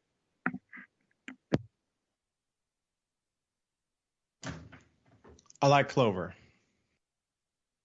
I have 3 different types of clover planted on my property out here. The Landino clover is just the one you want for the vegetable itself. The other lady lips or red flame that comes up a long stalk, and then it looks like a red flame coming off the flower, or the white clover, or sometimes that other one's turned purple clover. But the flowers are edible as long as you get them early enough. The stalks are edible, which you can juice those. So my whole next venture is we have a huge amount of very large stalked clover coming up that are several inches tall. But they're coming on with, like I said, that lady lip red flame clover flower. So the amount of chlorophyll and nutrient density in that one is a superfood in itself. But it's growing fresh, so we're just going to juice it versus turning it into a powder and buying it somewhere after it's been dried out. going to go straight to the source. So again, clover, and that's one aspect. If you have the fresh leaves, they have a lemon hint to them, a tinge of lemon taste. So if you're super bored with foods, and imagine in a grid down, I mean, you're eating storable foods, you're trying to think and do everything with just a limited amount of spices you might have there, but a lemon tinge from the clover. But see, that's another one I like growing around because it's so easy to grow, but it's ground cover and it's bees. You can get pollen for the bees from that one. We're going to need a lot of different solutions to come together during this time for everybody. And I like your idea of having, imagine if you had 1 or 2 acres and it was just like Ransom referenced. You have seeds from wild species that could be harvested as edibles, but they're not commercial crops, but they look like weeds, so most people would walk by them and you wouldn't even blink an eye. And you throw all those seeds, and of course, it's a field, so you want like a dozen of those seeds intertwined with each other, growing super wild, dense field of all wild forageable edibles. 99% of the people would walk by that, and it's just a wild field. There's nothing in there to eat. But in reality, the entire 100% of it's 2 acres of leafy vegetable to eat at different onset, either right in the spring, middle of summer, or at the end. Some things bloom like, what's that yellow flower? A lot of pollen. They say don't burn it. Name escapes. Goldenrod. At the end of the year. Well, some people can tolerate that pollen and can have flower from the pollen. And then, don't even kid me. Can I tell you a story, Ransom? I want to tell you about this wild lettuce that I had last year on the property. I mean, talking about naivete at its highest levels, I'm going to say me 101 last year, because down near the creek, there was a very large, what I would consider milk thistle that was like 6.5, 7 feet tall. And I didn't know it was wild lettuce. And that can be used as you boil it down like Rick Simpson oil to that paste at the end using a rice cooker, that it has some very beneficial effects for pain, naturally. Either you could put it on the skin to stop, you can ingest, there's many ways to do it. Poultice, tincture. But I can't believe I cut that plant down last year and I didn't know what it was. And I remember it after doing much more research. I'm like, oh, I cut that down without using it. I can't believe it. But for everybody else, like even me who lived on a farm out here, I just thought it was a tall thistle plant at the end of the year. That's natural medicine, that I walked past. But I learned that. But, competing with everybody, I did this video today. And I talked about, it's not even up yet, so I'm going to give you a freebie pre-advanced slide here. Okay. In 1945, Americans grew 45% of their food in the backyard garden or on the farm. So 1945, see, that was the exit out of World War II. Everybody had victory gardens. So we know we can at least take it to 45% on the American farm or the American house. Change your lawn into a farm, a garden. That's what they did. Every square inch of usable land around people's homes and medians and stuff was all used for food growing. So we know in America we can achieve at least 45%. So how much is that going to take out of the bottom line of the corporate 500s that are delivering food to you? And then last factoid here, Ransom. Today, Americans grow 0.1% of their own food. So that's kind of where we're dealing with it right now. In terms of who knows about the wild foods growing on a property, it's like 0.1% would walk 99.99% or 99.9% of the people would walk by your field, 2 acres full of 12 different edibles, leafy greens, micronutrients, vitamins, medicines. And that 99.9% of the population would walk past it and not know it's there. But see, this is where we're coming into, where everybody's going to have to start growing their own food again and sharing resources in community sense of working together But if you're starting with 99.9% of the people don't know how to grow their own food, oh man, that's a huge task to overcome. Because my mind is shattered by that. Really, 45% of all Americans grew their food in gardens and backyard farms and stuff in 1945. But after the war, they're like, oh wait, there's no more rationing. Oh look, there's 16 sticks of butter in the store. Go buy as much as you want. Get back to the supermarkets. Get away from growing your own. It's easier at the supermarket. Oh, it's frozen packed in these little bags. You don't even have to can at home. Just throw it in the freezer. It's called plastic. Wow. And everybody quit growing their own food because it became so much easier. Did it not? And now you're talking about deliveries at the back of Walmart and everybody like chasing in there on the online orders. It's going to get interesting. Let's say that. Cheers. Absolutely. I was, while you were talking, I was thinking about the waste of resources that we have in the Southwest that the Native Americans here, the Hopi, the Navajo, the Pueblo, etc., all used in abundance, and that is the yucca, which happens to be New Mexico state flower. Now, what's really cool about the yucca is when you see the big bloom on the top with the yellow petals that are real thick, every bit of that is edible. But earlier in the year, in the spring, if you catch a few of them when they first start putting up the stalk, when it's small and tender, you can cut that off, and it's quite a big, large, like an asparagus type thing, and you can cook that and eat that too. But what we're talking about is millions of tons of edible food that just grows and gets wasted. Nobody eats it anymore. However, it is edible, and not to mention the water content when you're in the desert.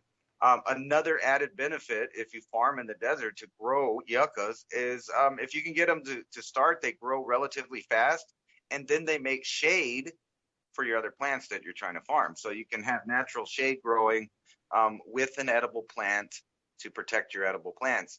And then, we got into this last week, the flowers. I have a yellow type clover. I'm not sure what it is. It's like a wild clover, but it smells kind of like vanilla in a way. And I think it does have that lemony taste like you were talking about. And that I spread all over the place. So I wanted to give some advice from a point of view, I don't know how to put this. So I'm not new at farming. I'm only new at farming for myself and farming food or edibles. So previously in my life, I have grown a specific plant, and I've done this in urban areas where it wasn't allowed to be grown. Let's just put it that way. But my point is there's lots of nooks and crannies in suburban areas. And if you are planning for a getaway or maybe just bunkering down and weathering through it, there's ways to, and this is something I started practicing when I lived at Andrews Air Force Base, the presidential base there, is that I started discovering all of these edibles. And this is kind of what first got me in the direction before I even got into YouTube or met anybody that was, growing their own food, is I noticed these mulberry trees, they kept cutting down when they were little. So I cultivated one, and in 3 years, I had this big bushy tree that was putting on 5 or 6 pounds of berries every couple of weeks there until it stopped making them. And when I wandered off in between the areas, to be alone and do my thing with my plant, I discovered, like blackberries and grapes and all of these edible things that were out there. And then I started thinking, I could just plant whatever I wanted in these little nooks and crannies. Nobody goes in them. They forget about them. They're behind fences, in between buildings. And my point being that I've grown things that everybody's looking for right under their noses in these little nooks and crannies. So I would think that the same technique could be used for foods, especially if the other people don't know that they are foods. So there's 2 little points that I kind of wanted to point out for urban people, and then another for desert people. Like shade is necessity in the desert, because believe it or not, in the shadow, the water doesn't evaporate as much at all. So you can water in the shadow and not have to water that much. It'll conserve a lot of the water. But in direct sunlight, it's dry like in 10, 15 minutes. The topsoil is toasted. And I've discovered this. So now I'm building shades. But not only that, I've realized that looking at the city planning at different cities, I've been paying attention to this kind of a side thing, is that I don't know if it's on purpose or a conspiracy, but they build the buildings all in the wrong directions for the environment that they live in. And for an example, I live in the Southwest. So in the wintertime, we get a low winter sun that comes up in the southeast and goes down in the southwest. But if your house has a porch and all these things on the wrong side of the house, what you'll find out is in the wintertime, all of the area you want to be in or farm is freezing. And the area you're not using it may be hot. And it seems that they've designed this the wrong way, like the doors, windows, and bays are all on the wrong side to, use the property the right way. So you'd want your bays on the south. So in the summer, you're in the shade, you're in the cool, and then in the winter, you're in the sunshine. But for some reason, I've noticed, at least in the Southwest, they purposely zone things and put the squares in there at the wrong angles. So people are constantly paying the most that they can possibly pay to heat and cool their homes and their businesses. Now, is this by design or by accident? I don't know. But that kind of connects to farming in the way that, like, if you grew a little line of yucca trees, you would try to do it in a line so that you would have the right shade in the right places at the right time of year so that you can grow all these things in a place that seems inhospitable. But actually, I've been doing pretty good, and I'm just utilizing shade because I didn't have no trees. I'm growing a lot of little trees now, so hopefully in a few years I'll have lots of shade in the right places. I have 6 months. By October of this year, a lot of things are going to be a bit different. I had this conversation with a few people in the UK yesterday. They're trying to start a community and get everything up and running, and that's incredible. Awesome. But they're still of the volition that people will come together and they'll have this full community, but it's going to take several years for it to come together. I love the dream, man. I love it. But what I'm talking about and I've been researching for so long here is this. The timeline that the elite are on is the same timelines that are with the magnetic amplification and the gas giants forming their square in the outer solar system, October of 2024. Like, that is an elitist high day, but that doesn't come around again for another 2,000 years plus. I think it was like 2,130 years after this point. That planetary geometry in 2024 will not be matched exactly degree for degree as the planets are sitting in their arc, creating a different magnetic field flow from our star through all four gas giants interlooping magnetically with a second magnetic field.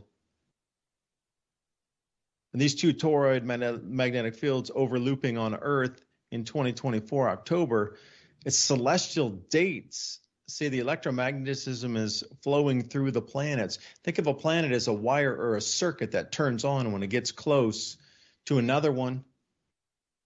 You know, when planets get in a line, there's always earthquakes. But think about it in a different sense, where the Birkeland current powering our star, feeding all the planets, changes itself. When these four get together, it only gets squeezed or changed or magnetic interlooping only once every 2,100 plus years. And that's what the elite are so bent on, getting this all done before this sacrilege. You know, for the Christian religion, it would be December 25th for Christmas Eve, New Year's Eve, Christmas Day. Like, as much as you're getting the house ready and getting the gifts ready and getting the people and all that, but like a Uber, like 1,000 times more than that. That's the same thing. They're coming into the sacred date up in October of 2024. I think it's around the 23rd myself, but I just am not sure of the exact date in October. But the timeline for the elite to actuate on a planetary alignment it's not an alignment. It's the way the gas giants line up and have a second magnetic field interlooping amongst themselves. And the sun has an electromagnetic field looping in and itself that keeps our entire solar system out way past Pluto, like so far double, triple the distance out there, that the magnetic field extends out that far. From the sun through the earth, out through the gas giants, and then way out to the bow shock at the termination. We are 3 planets away from something that goes 1,000 times further out.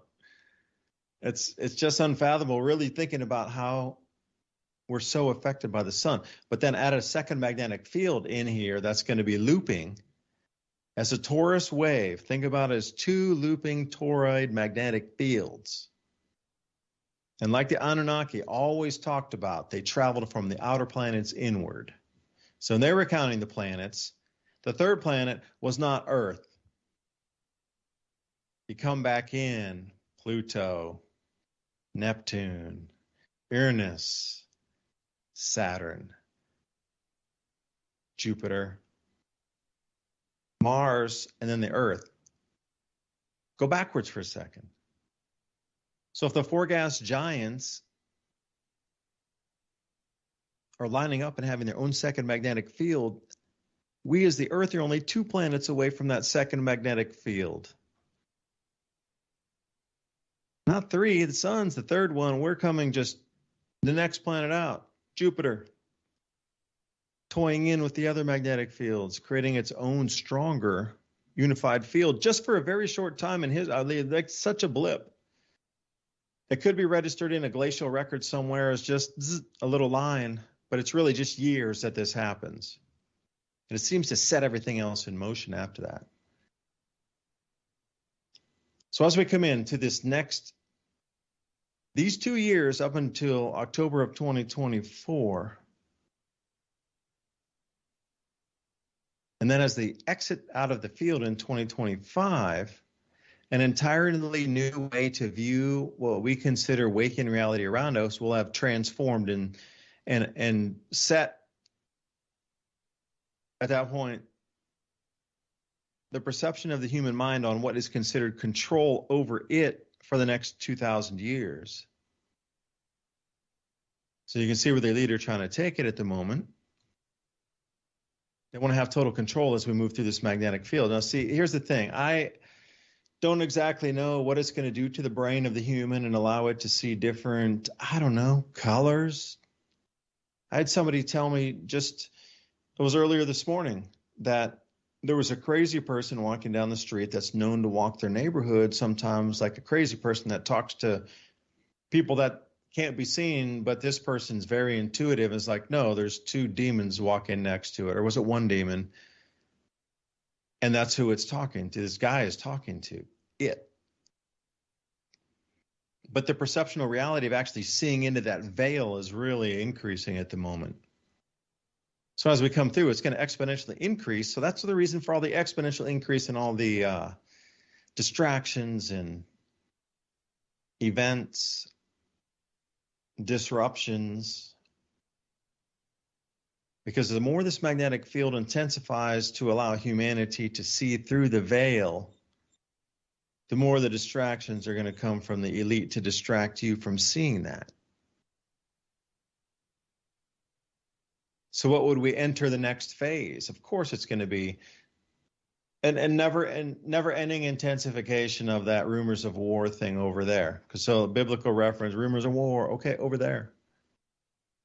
But we're seeing in the skies too, with plasma holding state for some 8, 10, 18 seconds in the sky now. We're really taking canyon wall petroglyphs and putting them in the sky with a higher electrically charged atmosphere and putting, lightning, electrical storm, not thunderstorm, electrical storms over that area that already has some sort of current flow, Hall current, whatever kind of current that's coming in there that's going from the Earth out to the ionosphere and back out and reconnecting electrically, and then charge that on top of that charge. Guess where one of those places would be? Russia. Further south, Volga region. Huge electromagnetic effects are happening there to the point where it's really, it's coming off to the point where things that you would think that it's a higher electrical field in that area from the ground all the way through up 100 miles plus up.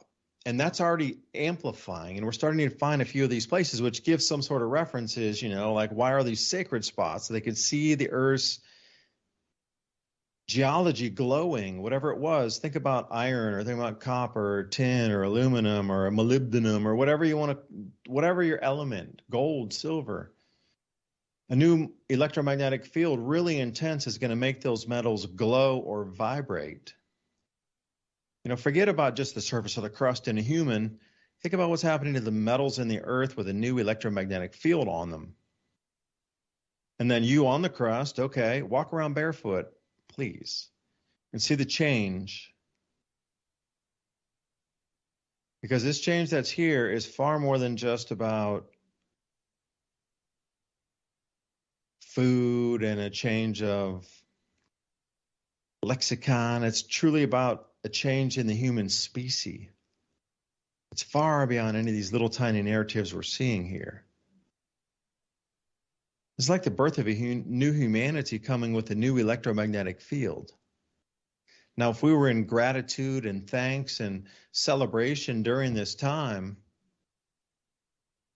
we would reach that apex so much faster with almost instant manifestation with these electric fields in front of us. And I was just so shocked that we never took advantage of, the works of Nikola Tesla and going into electrogravitics and magnetic motors using the Earth's magnetic field to spin magnets in opposite directions to move a spindle to then generate electricity. Brushes. Thank you. I don't know. This electromagnetic field ransom is something to behold that's inbound. We can already feel it with the changes in the wind speed on the planet. And I think everybody knows it's just been windier this year.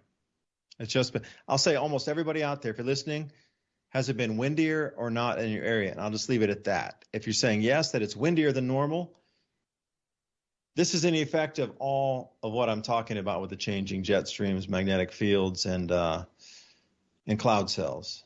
So, Ransom, I'm rambling, man. I'm going to let it back to you. Well, you were rambling on making sense. I mean, let's think about what we've had in the past couple of years, kind of in a religious or astrological point of view, because we know that we've been warned about this 2,000-year cycle.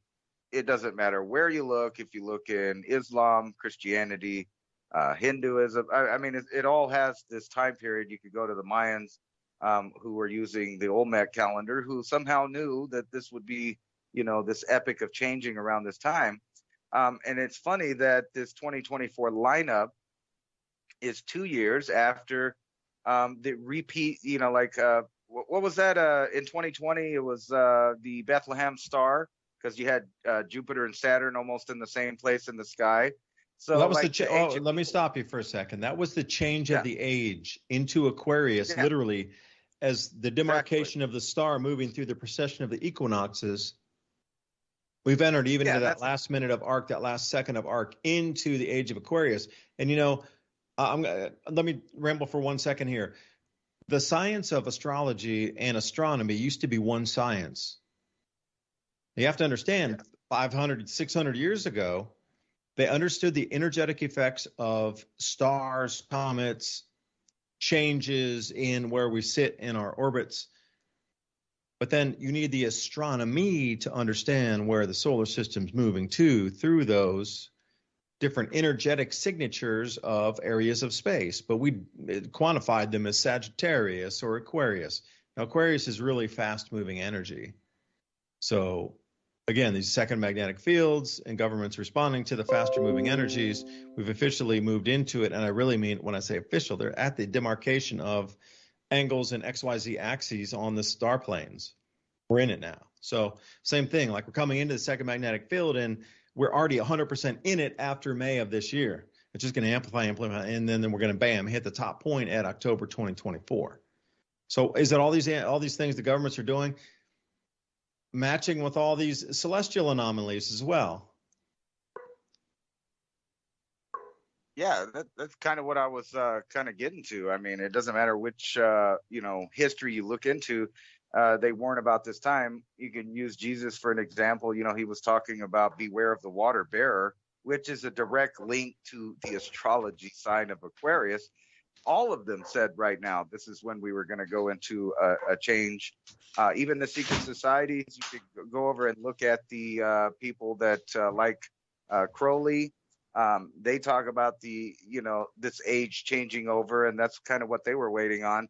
So we know the elites are all into this. And what's really weird about it, I think, if you look at the way that the planets line up in this, the big giants and the four box configuration, and then you'll have the Earth right in the middle and the sun right in the middle, and then kind of the other planets floating around to the other side, right around December 21st of 2024.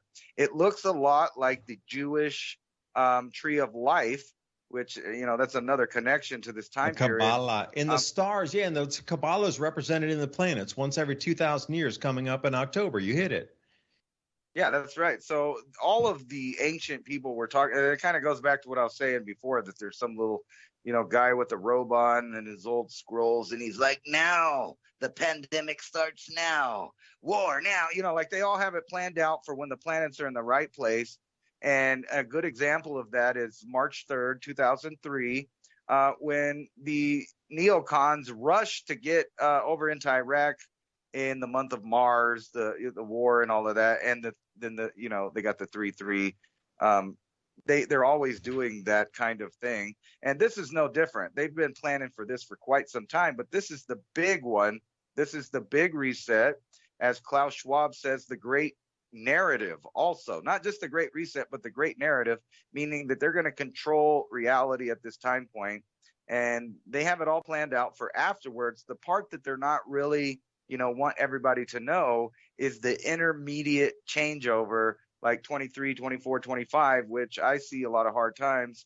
And I was going to send this article to you where we've alluded to drones and stuff in the past. And in Utah, our own military has the biggest drone exercise they've ever done. Let me see if I can. Yeah, here it is. So people could see it. Yeah, so we're getting ready for this transitional time, and people think that they're just gonna, sit back and wait it out, and that's just not what's going to happen. I mean, you're going to have to be really interactive with surviving and planning for the future, unlike anything that humans have had to deal with yet. So I'm thinking that right now, no more waiting.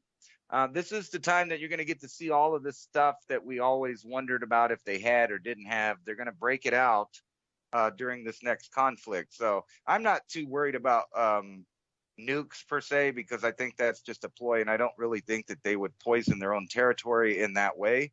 But I do think that they'll be using other stuff that they've admitted to having. A few years ago, an article came out from the Air Force Times admitting that we had tungsten rods, particle weapons, things like that. So we're going to get to see the next level in warfare very shortly.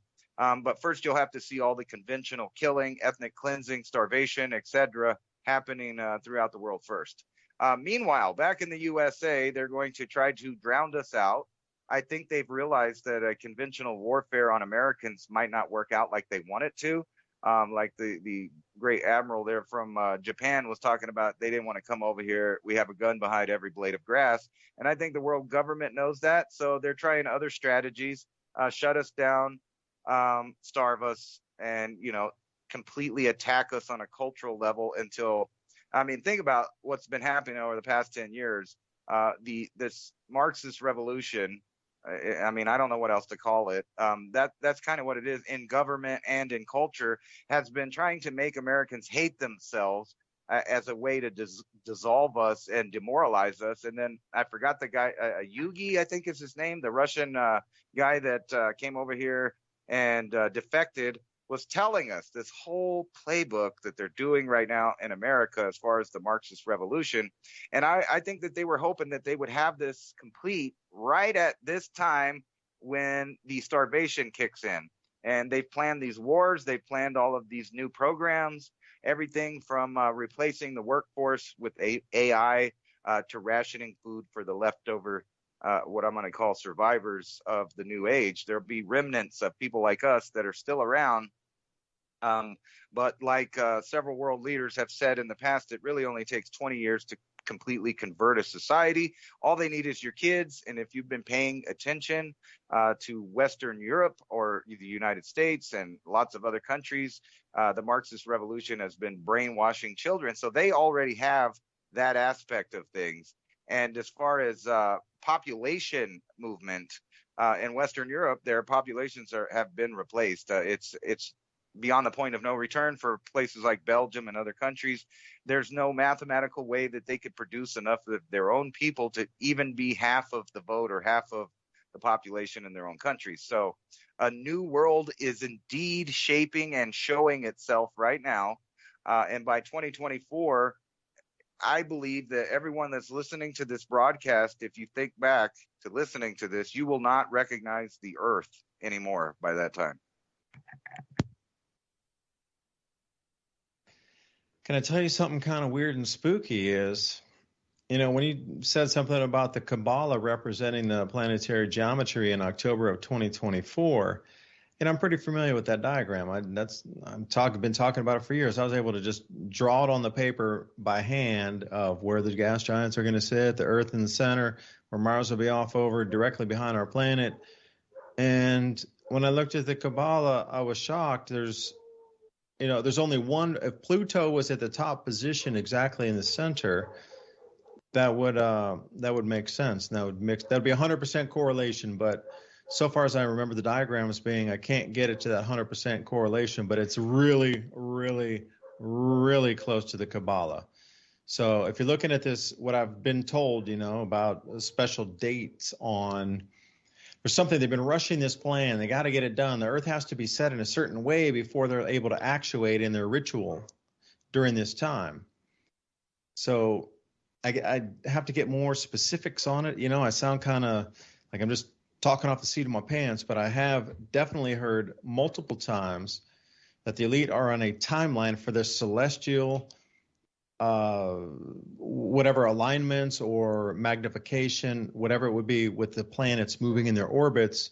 The same thing I keep focusing on in 2024 is the same thing they're focusing on for some sort of thing that needs to happen for a ritual, but the planet has to be set in a certain way first before they can do the ritual or it won't work. Something about destruction and pollution and be the healers or something like that. I'm trying to get more info on it, but it's been in the last few days. It's really weird that came up tonight, and it's only been 2 days since I've had this info. Another weird thing about, just the whole time period, I see patterns where there is none, but if you go back to the Olmec calendar, it just stops at 2012. December, it's always the December, the equinox and the solstice numbers involved with all of these things. But just this particular thing, they stopped, and it wasn't a well-known, thing that the date stopped in, because most of the common people probably were, like, well, what's going to happen in hundreds and hundreds of years? They weren't thinking of that. So that only the elite class were really keeping track of this ancient knowledge of the precession of the equinox, which begs the question, where did the Olmec get it if they barely got there, on the continent themselves not too long ago? Then they had a history of 52,000 years or 26,000 years. But they're so precisely about these cycles. You think it's an accident that this alignment comes exactly 12 years after 2012, and it's also another multiple of 12. And we keep our leap years and we our presidential cycles all on 4s and 12s, and you have the whole pantheon of every ancient world with their 12 gods from Zeus down. Or, you can pick the other one, Apollo, or you can go to Egypt. They have 12 main ones. Ancient Sumeria, 12 main ones, starting with Anu down. They were all talking about the same things. And if you really get into that, because I know that you've been reading the book of Enki, and they really get into this topic about how the Pantheon of 12 had an agreement to run the sky at these different 2,000-year increments, according to what you could see in the sky from the planet Earth at any given time.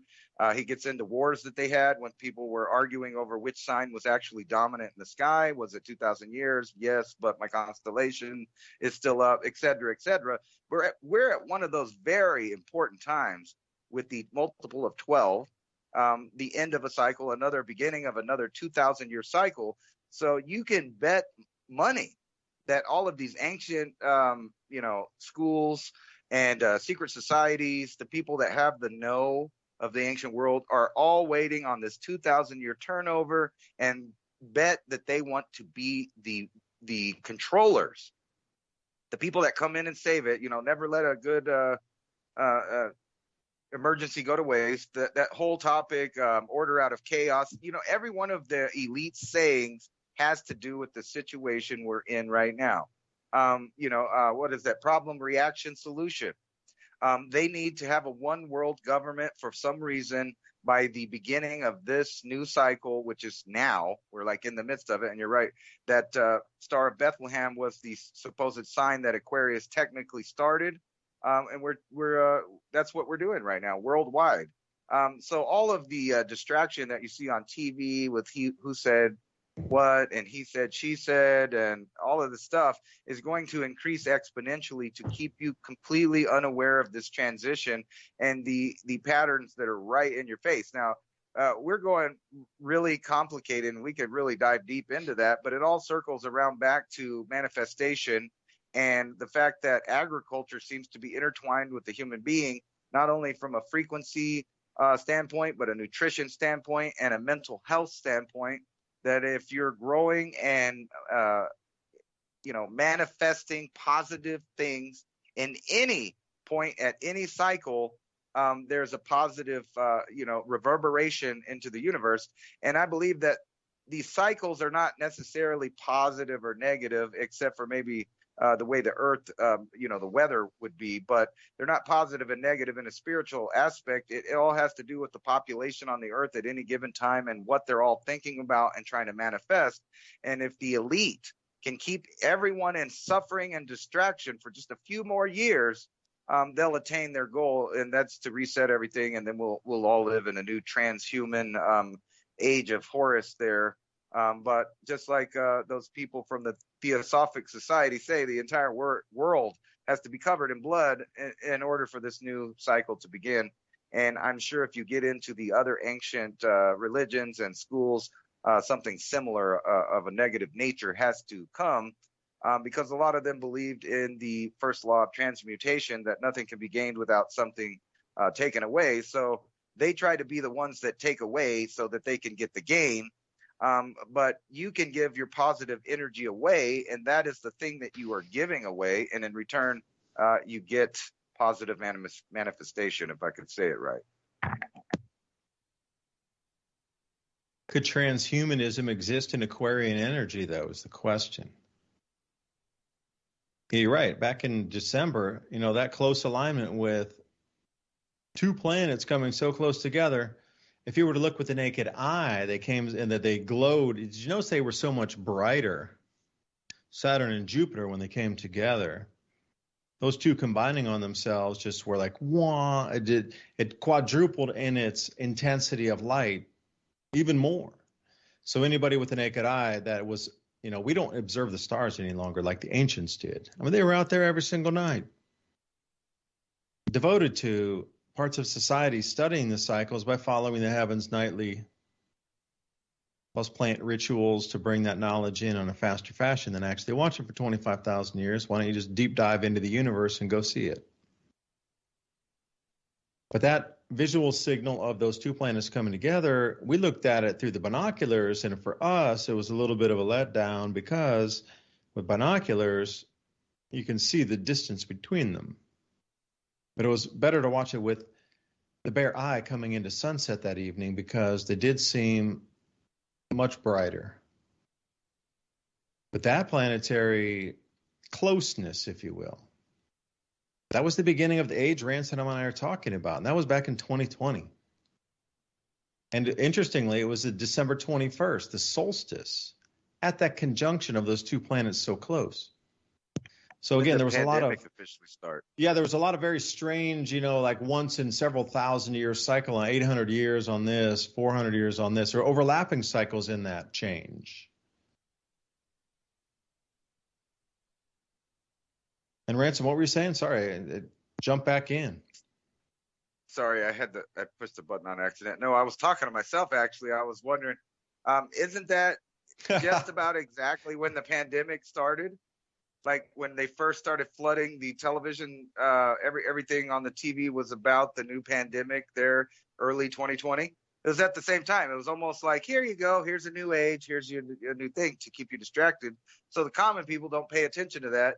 And it gets really deep there, what you said about your binoculars, because I used my Nikon to look at it. I filmed the whole thing. And yeah, you're right. You could see all the moons of Jupiter and then the Saturn separated from it. I could see the rings and everything. It was really cool. But they weren't exactly in the same spot. And then you look at it with your naked eye as a common man, not looking through the oculus or seeing the occult. But as a common man, you'd see this giant merger of two gods in the sky. Or whatever, even if you didn't believe that they were actual, you just thought they were roaming stars, it would still be something awe-inspiring to see these two line up in the sky and be so bright. And just imagine, so right now, this month, actually, if you I forgot if it's in the morning or in the afternoon, but you can see all the visible planets line up in a row in the sky right now. So actually, 2022 is an important year for lineups when you look at it that way. But imagine when you can look off in the same direction and see two of the biggest, visible stars there in the night sky, shining back at you in like a symmetrical pattern. Imagine what they thought then in ancient times, that there was some kind of battle or turmoil going on in the night sky. And that's exactly what they give you on Earth. It's electromagnetic field change. So if the electromagnetic field was different, those planets would glow more brightly. It's just a different field state than we're in. We're moving into that higher charge state, so those planets will glow later. Yeah, and think about that, too, what you were saying about the binoculars.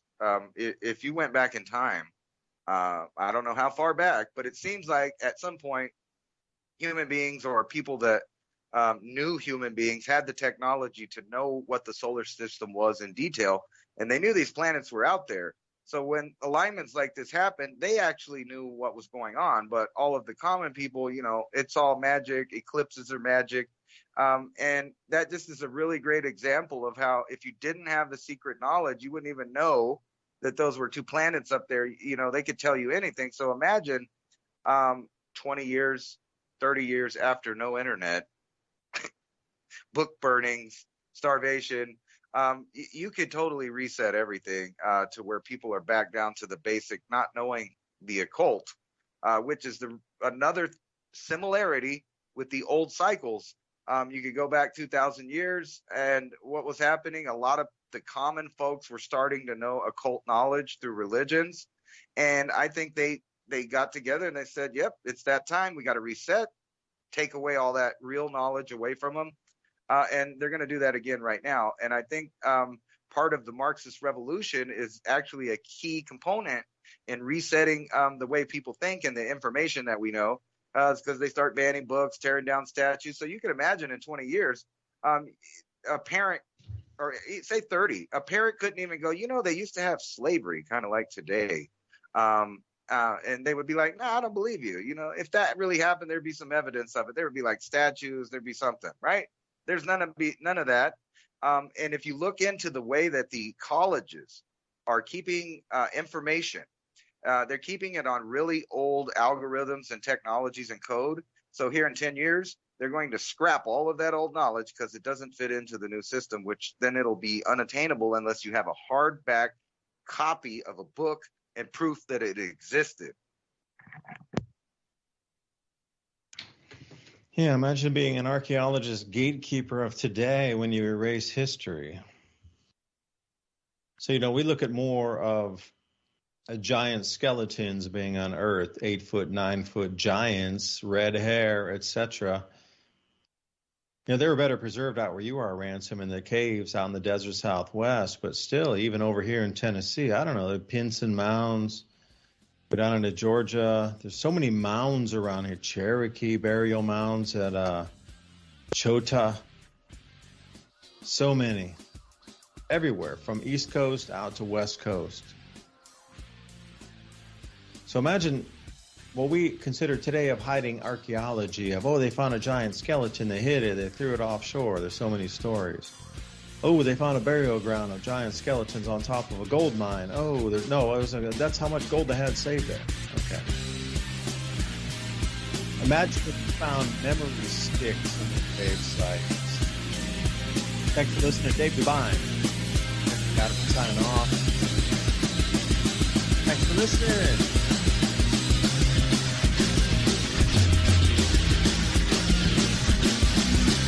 Thank you for listening to Revolution